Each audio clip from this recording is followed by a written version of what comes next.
Palavra de hoje, dia 26 de agosto de 2025.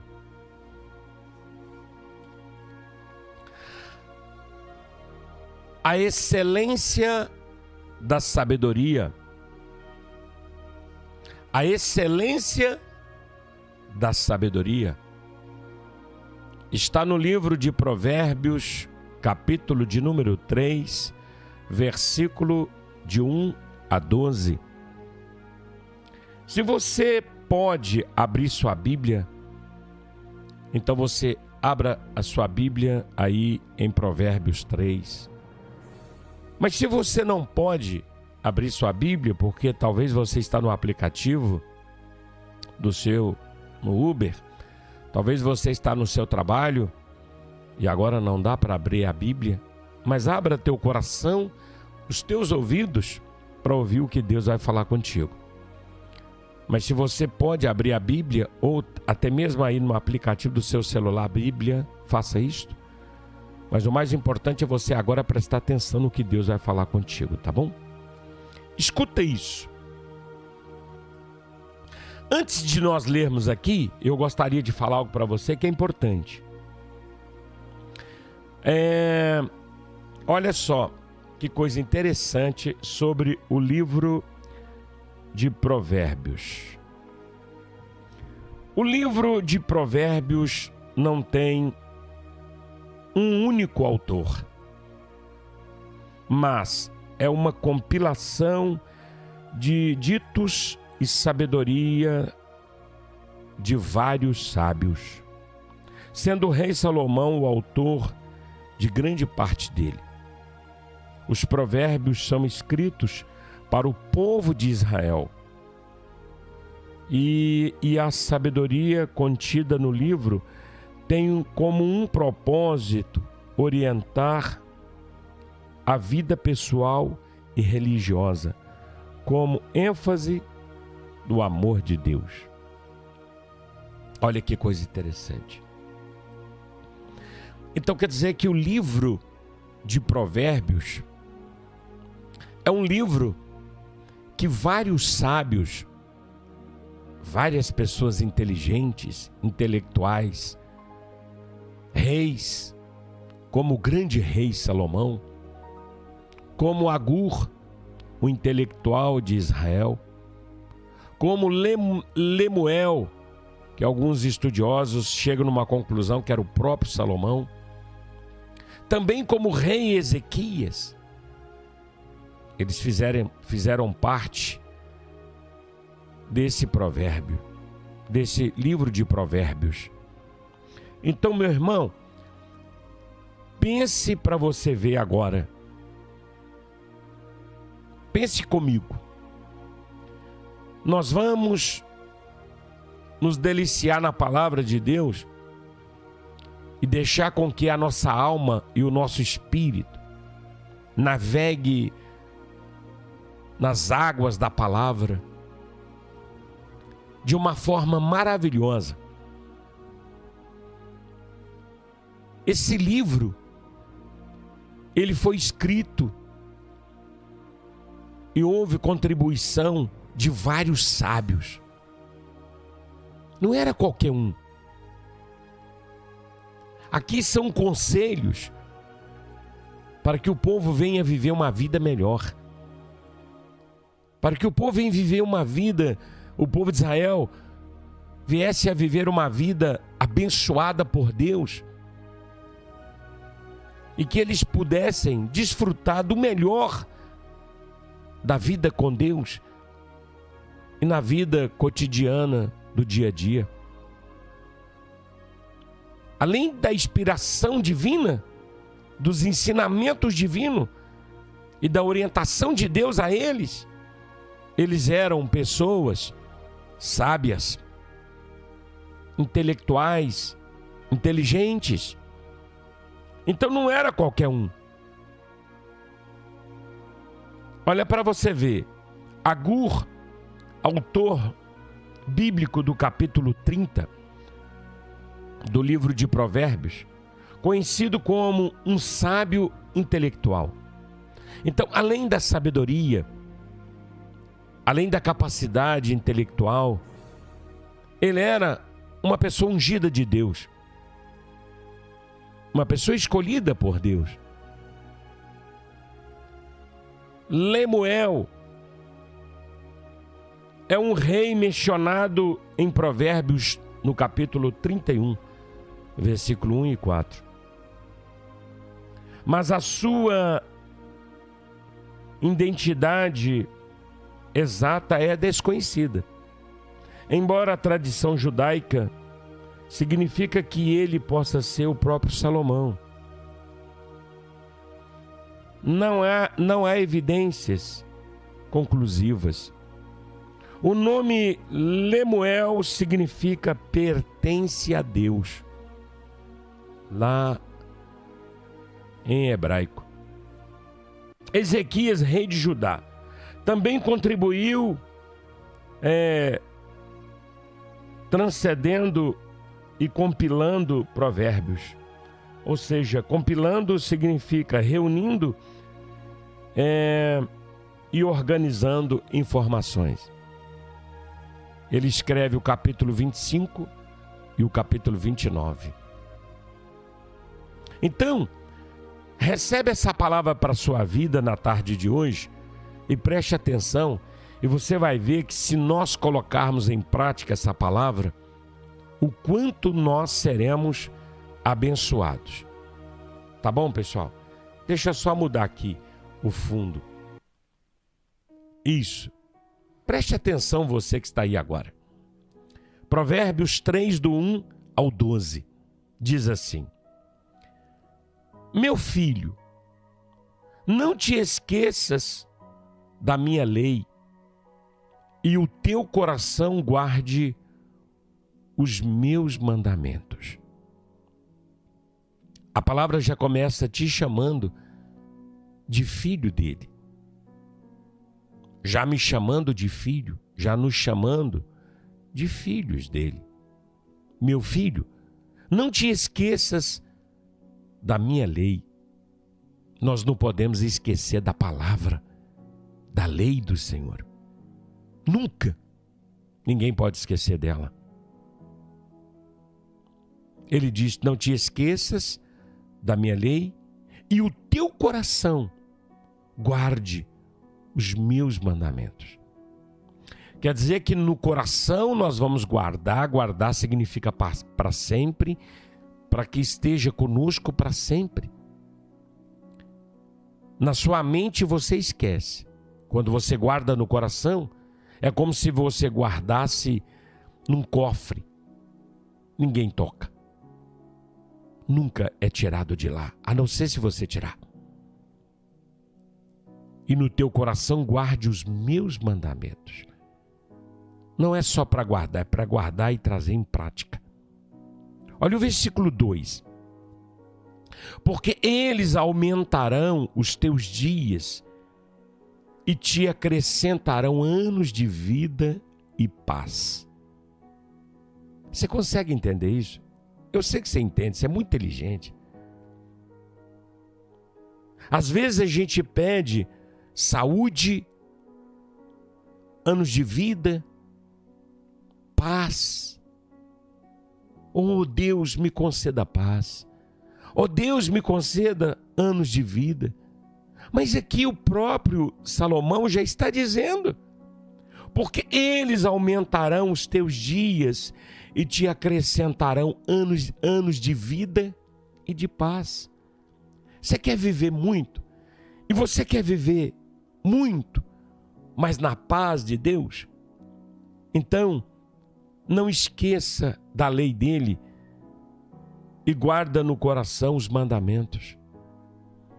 Quando nós guardamos os mandamentos, os 10 mandamentos, a palavra de Jesus, e a pratiquemos, essa graça vem sobre nós. Ele aumenta os dias, acrescenta anos na vida e paz. Quer dizer que você vai viver muitos anos, muitos dias, e todos eles cheios de paz.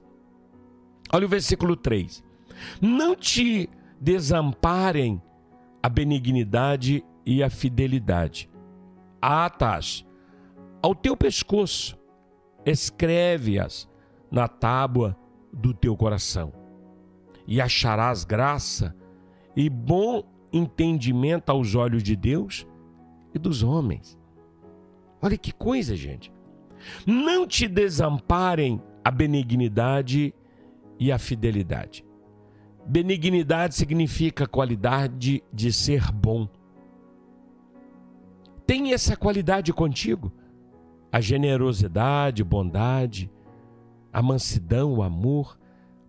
Não desampare, não afaste, não deixa sair de você a sua qualidade de ser bom. Muitas das vezes a gente fala assim: a partir de agora eu não vou ser mais bom, não. A partir de agora é sim, é ferro, ferro, fogo, fogo e pronto, acabou. Não, querido. Não. Não há parte de você essa qualidade de bondade. E se não tem, peça a Deus e Ele te dará. E eu sei que você tem, porque Deus colocou em nós, em toda a sua criação perfeita, que é o ser humano, uma porção de qualidade de bondade. Então não te desamparem a benignidade e a fidelidade. Nós temos que ser fiel. Fiel a Deus, em primeiro lugar. Fiel a todos. Fiel aos companheiros, aos amigos, aos irmãos. Fiel à esposa, ao marido. Fiel a tudo. Então essas duas coisas devemos praticar. Não te desamparem a benignidade e a bondade. Atas ao teu pescoço e escreve-a na tábua do teu coração. Lembra quando Deus diz para Josué: Josué, os meus mandamentos escreve e coloque no teu pescoço. Porque aqui, ó, como eu estou aqui nessa basezinha que eu coloquei para a Bíblia ficar inclinada, ele diz: coloca aqui, ó, no teu pescoço, porque toda hora você vai olhar para ela. Você vai olhar para a minha palavra, para os meus mandamentos. Então ele diz que escreve na tábua do teu coração. Então coloque aqui aonde você entende, aonde você possa ver, mas coloque também na tábua do coração para não esquecer, deixa registrado. Olha o resultado disso. O versículo 4. E acharás graça e bom entendimento aos olhos de Deus e dos homens. Então, quem pratica a bondade e a fidelidade, que coloca isso com ele para que ninguém venha e tire de você, nenhum mau conselho, porque tem conselho, irmão. A Bíblia diz que aos olhos dos homens parece que é bom, mas o final é morte. Então, quem está nos dando conselho eram pessoas que eram sábias, intelectuais, inteligentes, fora do comum, e que vivia isso diante de Deus. Então esses conselhos são conselhos que mudam a nossa história. E acharás graça e bom entendimento aos olhos de Deus e dos homens. Irmãos, você vai achar graça, e a graça de Deus é favor imerecido. Essa graça, irmão, quando você tem ela na sua vida, as coisas começam a dar tudo certo para você. E bom entendimento aos olhos de Deus. Deus vai te entender. Você vai entender os processos de Deus, os planos de Deus, os porquês de Deus. E você começa a entender o processo da vida aos olhos de Deus e dos homens. E as pessoas também vão começar a te olhar e te ver como uma pessoa boa. E quantas pessoas que favorecem para aqueles que são bons? E quantas pessoas que endurecem o coração para aqueles que não são bons? A fidelidade. Seja fiel a Deus, e você verás a graça dele sobre a tua vida. Seja fiel às pessoas, e se aquela pessoa que você foi fiel não for boa contigo, você vai ver que outros serão bons com você. E mesmo que você não faça isso esperando nada de ninguém, mas você vai encontrar o bom entendimento dos olhos de Deus. Olha o versículo de número 5. Olha o que ele diz. Confia no Senhor de todo o teu coração e não te estribes no teu próprio entendimento. Escuta isso, gente. Confia no Senhor de todo o teu coração. É preciso confiar em Deus com todo o coração. Não duvide, não deixa margem para dúvida, para incerteza. Cale quando tiver que calar. Não conte para ninguém a sua situação, porque muitas das vezes eles vão te dar um conselho que você vai pensar, gente, esse conselho está me enfraquecendo, né? Confia no Senhor de todo o teu coração.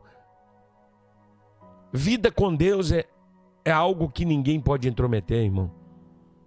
Quando alguém intromete, eles vão dizer para você assim, olha, bobagem, tudo seu é igreja, tudo seu é Deus, é orar, tudo seu é jejuar, ler a Bíblia. Eu vi uma mulher na internet dando conselho que a gente não precisa de criar nossos filhos voltado para a religião, porque a religião é escravidão. Eu olhei aquilo e falei, meu Deus, como o mundo está distorcendo a verdade de Deus, né? Olha o que Salomão, gente, um homem mais sábio que a terra já viu, capacitado de uma forma extraordinária para nos dar esse conselho. Homem de Deus, confia no Senhor de todo o teu coração e não te estribes no teu próprio entendimento. Estribar significa apoiar. Nos seus próprios entendimentos. Ah, eu sei o que eu faço. Eu já sei o que eu vou fazer. Eu vou fazer assim, assim, assim, assim. Eu já estou vendo que vai dar certo. Não, irmão, você não está vendo. Você está vendo aquilo que está diante dos teus olhos. E mal. Agora imagina aquilo que está por detrás, aquilo que o inimigo está armando contra ti. Você não sabe. Então não te estribes. Não apoie no seu entendimento, irmão. Não confia no seu entendimento, irmão. Ainda que você acha que sabe, e até sabe, mas o seu saber é limitado, é pequeno, diante do entendimento de Deus. Então confia no Senhor de todo o seu coração, entrega a Ele o teu coração. Entregue a sua vida nos caminhos do Senhor e confia nele e o mais Ele fará.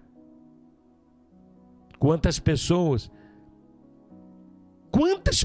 que já se deram mal, quantas pessoas que quebraram na empresa, quebrou sua empresa, quantas pessoas que estão de cadeira de roda porque apoiou no seu entendimento, na sua habilidade, na sua capacidade, e dirigiu o seu carro em alta velocidade. Não, eu tenho controle do que eu estou fazendo. Só que o carro perdeu o controle. E quantas pessoas já perderam a vida? Quantas pessoas que fizeram coisas que achavam que tinha capacidade de dominá-las. E com aquilo, sua vida foi ceifada. Quantas pessoas?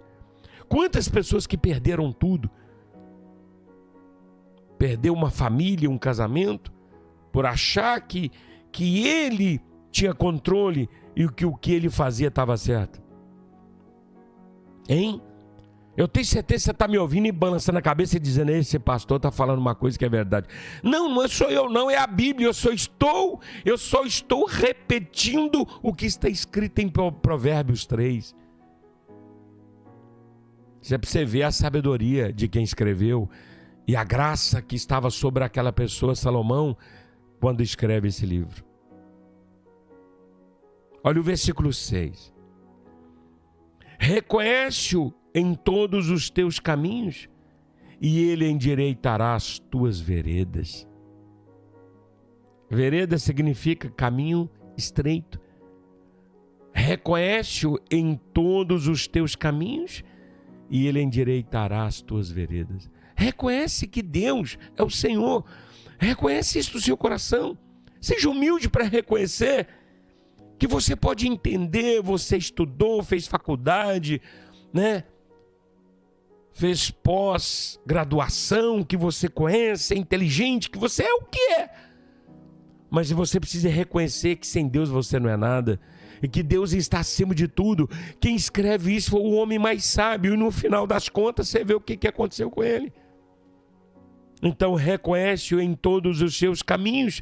Por onde você for, por onde você fazer. O que você tiver em mente. Seus projetos em seus caminhos. Em todos os seus caminhos. E ele endireitará as tuas veredas. Sabe aquele caminho estreitinho que às vezes você pensa assim, gente, eu achei que ia dar certo, mas começou tão bem, de repente o trem desandou e agora, irmão, o trem estreitou e agora? Se você o reconheceu como Deus da sua vida, você vai ver que ele vai endireitar aquele caminho que ficou torto, que ficou apertado, que está dando tudo errado agora. Está com medo de morte, não está? Está com medo da morte, não está? Está com medo de ser ceifado, não está? Você achou que aquele negócio ia dar bem, de repente o trem fugiu do seu controle e agora você não tem como pagar a dívida e alguém vai dizer, olha, você está correndo risco de vida, não está? Então se você não reconheceu no começo, reconhece agora. Ainda dá tempo. Ainda dá tempo. Olha o 7. Não seja sábio a teus próprios olhos. Teme ao Senhor e aparta-te do mal. Não sejas sábio aos teus próprios olhos. É preciso você ser sábio a ponto das pessoas falarem, nossa, mas você é sábio. Elas, mas você se achar que é sábio? Não, querido. Porque aí você vai achar que dá conta de tudo e não dá conta, irmão. Você já viu uma água, quando você cerca uma água, represa uma água, e quando ela começa a estourar, você lembra da barragem de Brumadinho? Quem segurou, irmão? Quem segurou o poder daquela força daquela água, que veio destroçando, destruindo, quebrando tudo, carro, máquina, árvore, pedra, casa, vidas? Não tem como. Não sejas sábio aos teus próprios olhos. Teme ao Senhor e aparta-te do mal. 3 coisas. Não seja sábio aos teus próprios olhos. Teme ao Senhor e aparta-te do mal. Não seja sábio aos teus próprios olhos. Temer o Senhor. Tema Ele. Temor. Medo, estremecer. Cuidado, irmão. Ele é poderoso, irmão. O único. E aparta-te do mal. Abstende-vos de toda aparência do mal. 2 Tessalonicenses 5:22. Abster, apartar do mal. É uma coisa ruim? Larga para lá. Deixa. Segue o seu caminho. Olha o 8. Isso será remédio para o teu umbigo e medula para os teus ossos. Remédio para o teu umbigo significa problema crônico. Isso será um remédio para aquele problema crônico. Medula. Hein? Sabe aquele problema profundo? A medula está lá dentro do osso, não está? Sabe aquele problema profundo, sabe? O remédio Deus virá. Quando você temer ao Senhor e apartar do mal. Olha o 9. Honra ao Senhor com a tua fazenda e com as primícias de toda a tua renda. Ei, não desobedece à palavra. Não segue essas pessoas que te dão um conselho e que às vezes o diabo já estava trabalhando na sua mente para você parar de dizimar, ofertar, honrar Deus com as suas fazendas, com os seus ganhos, E aí alguém chega perto de você e fala, escuta, isso é coisa do passado, não precisa. Aí você já estava querendo parar, você já para de uma vez. Não, querido, está aqui, ó. Honra ao Senhor com a tua fazenda e com as primícias de toda a tua renda. Quem falou isso foi um homem mais sábio que a terra já viu e que honrava a Deus e que foi honrado demais por Deus. Olha o que ele disse, o resultado disso, o 10. E se encherão os teus celeiros abundantemente e transbordarão de mosto os teus lagares. Mosto significa o sumo da uva, lagares onde pisa a uva. Ô pastor, ore por mim para eu ter prosperidade.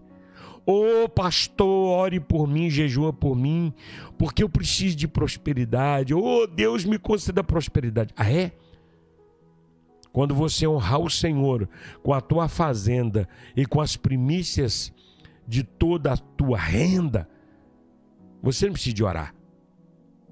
Porque Ele fará que encherão os teus celeiros abundantemente e transbordarão de mosto os teus lagares. Obedece, cumpra, e Ele vai cumprir a parte dele. Olha o versículo de número 11. Filho meu, não rejeites a correção do Senhor, nem te enojes da sua repreensão. Porque o Senhor repreende aquele a quem ama, assim como o Pai ao Filho a quem quer bem.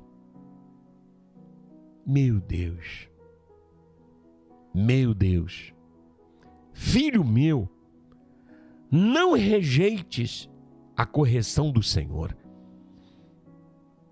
Quantas pessoas que estão ouvindo uma pregação e ali no meio da pregação parece que é algo tão forte, é um chicote. Eu ia falar chicotinho, mas é um chicote que arranca até a pele. Meu Deus! E às vezes a pessoa fica com raiva, achando que o pregador está julgando. Não! Filho meu, não te rejeites, não, ou melhor, filho meu, não rejeites a correção do Senhor. Deus corrige a gente de várias formas. Permitir um problema, uma doença, uma angústia, uma tristeza, um desastre, uma perda, uma derrota. Então procure para ver, Senhor, o que eu fiz? O que eu deixei de fazer, Senhor? Me mostra, Senhor. Porque Ele é Deus misericordioso e bondoso e a graça dEle está sobre a tua vida. Filho meu, não rejeites a correção do Senhor, nem te enojes da sua repreensão. Tem gente que fala assim, Jeremias era odiado. O rei, acho que o rei Acabe e outros já falavam assim, naquele ali não presta não. É chegar perto dele, ele já vem arrebentando com a gente. E só tem palavra contra mim. Quando chamou ele um dia que ele falou algo que não era verdade, mas favorecendo ao rei, disse, tá vendo aí? Agora ele já quer me enganar. Ele falou, então toma. E deu uma porretada nele, através daquilo que Deus estava mandando. Ele disse, te falei com você? Não sinta nojo quando Deus te repreender. Sabe por quê? Porque o Senhor repreende aquele a quem ama. Deus só repreende quem Ele ama. Se Deus te repreendeu e está te repreendendo, ou Deus te repreendeu, ou se Deus virá te repreender, alegra teu coração, é porque Deus te ama. Porque se Deus não te amasse, Ele deixava você ir quebrar sua cara. Porque o Senhor repreende aquele a quem ama, assim como o pai ao filho a quem quer bem. Essa é a palavra para você. O pai que quer o filho bem, ele repreende o filho. Ele chama o filho e fala: filho, tá errado, filho. Eu quero o seu bem, filho. Para com isso. Seja assim não, filho. Muda, filho. Ô filho, tá errado o que você está fazendo. Você vai pagar um alto preço. Você vai quebrar a cara lá na frente, você vai morrer. Eu quero é vida para você. Eu te repreendo agora, pode parar agora. É porque o pai quer o filho bem. E quando Deus faz isso com a gente, é porque nos ama. Ele ama a todos. Mas sabe aquele amor de filho? É aquele que é filho. Aquele que obedece a ele como pai. Então recebe isso para a sua vida e tome posse nessa tarde. Deus é contigo. E o pastor vai orar daqui a pouco. E Deus vai te abençoar. Que a graça dele e a unção dessa palavra desça na tua vida, ilumine a sua mente e o seu coração e te dê sabedoria e graça para você viver conforme a vontade de Deus e para que as bênçãos de Deus encham os teus celeiros e transborde a sua vida de muitos dias, muitos anos e muita paz. E que a riqueza e que seus lagares sejam cheios do mosto, que é o sumo da uva. E onde você for, a graça de Deus esteja contigo. E onde você tocar, que a bênção toque com você. E que as portas sejam abertas. E que você venha prosperar. Porque os provérbios de Salomão são conselhos para nos levarem para perto de Deus, para que possamos viver uma vida melhor e desfrutar de uma vida com Deus maravilhosa e de vivermos nessa terra e ver Deus sustentando, porque quem nos sustenta é Ele. Quem enche os nossos celeiros de coisas maravilhosas é Ele. Então recebe dele tanta palavra de ensinamento, de orientação e correção, porque tudo é para o nosso crescimento. Em nome de Jesus. Amém, amém e graças a Deus. Deus abençoe sua vida.